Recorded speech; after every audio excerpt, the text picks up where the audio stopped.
We know that if we want to be a great place to work, there are some must haves that have to be in place. One of them is you have to have great employees, great doctors, and committed leadership team. And we have that at Fairfax. We know that already. But the second part of it is you have to have a commitment to changing the culture. And we're just starting on that journey. Cultural beliefs, the 6 cultural beliefs, are so very important to our success as we move forward in the Inova Health System, Inova Fairfax Medical Campus, and in all of Inova. We're really good at, in healthcare, of doing actions and results. Something happens, we do a task list and we do actions and we get results. But at the end of the day, that's not sustainable. So what we want to do is impact the experience that people have to change their beliefs. I, as a chief medical officer, have some great ideas of how to fix things, but the people that have better ideas than me are the frontline staff, because they know where the workarounds are, they know what happens, they know what normally happens, and they know what should happen.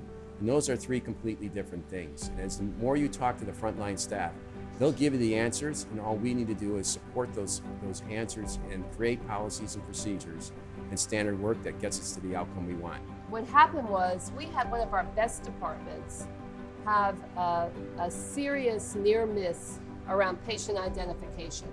I mean, it was almost catastrophic. Patient identification is one of the most important things that we do.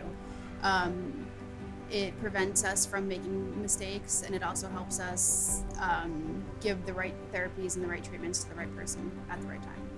So, needless to say, we came together as a team, and we really turned to Scott Vitzelis, Dr. Vitzelis, our patient safety officer, and we looked to him and our patient safety experts, and they quickly organized what we call an RCA team, or root cause analysis team, to really drill down and begin to understand what had happened. The call to action was done in response to some errors around patient identification. And patient identification is so very important to all of us in reducing harm. And so the call to action was actually a campus-wide initiative involving multiple people across the entire campus to be involved with looking at how could we improve patient identification, but how could we make it very real so that everybody embraced that this was important to them. In our old culture, what we call the C1 culture, the admin council team would have gone to a meeting room, sat around the table, basically tried to identify what the barriers were and what the issues were, and then created some solutions. But you know what? We're not in that culture anymore, right? We're on our cultural beliefs journey, and we're living in the C2 culture.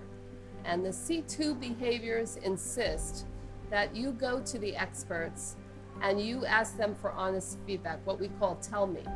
And so we developed an idea of using skits that were modeled after the errors that we had in the organization. And some were novel and some were modeled after the errors that we experienced. We reached about 2,500 people in the organization all within a week to a week and a half. So what was the outcome? Well, actually, it was awesome. The staff really got into it. We were delighted with the response. Not only did we get the focused feedback that we needed around patient identification, but we also we got lots of priority of ideas of what we needed to do first, and a real understanding of how we could make this better.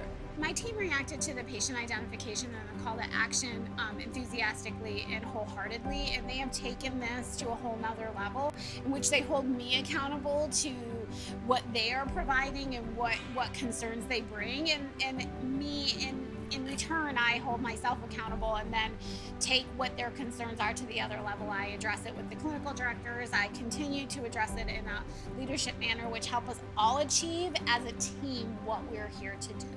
The frontline staff had great ideas about how to make the identifiers bigger letters or other ways and process that we couldn't even think about until we did the skit, and then they gave us amazing feedback. I truly believe that our iOS 2.0, which is our cultural journey, is the best thing that we could have done at Inova, and that this is a 2-year, 4-year project.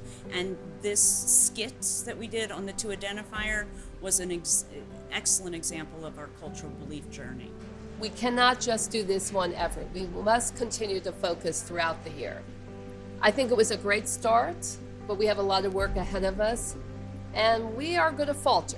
There's no doubt in my mind we may have faltered already, but we know that we cannot move forward without this in place. So there is no choice but to keep moving forward, because we are on that journey to have not only a great place to work, but a great place for our patients.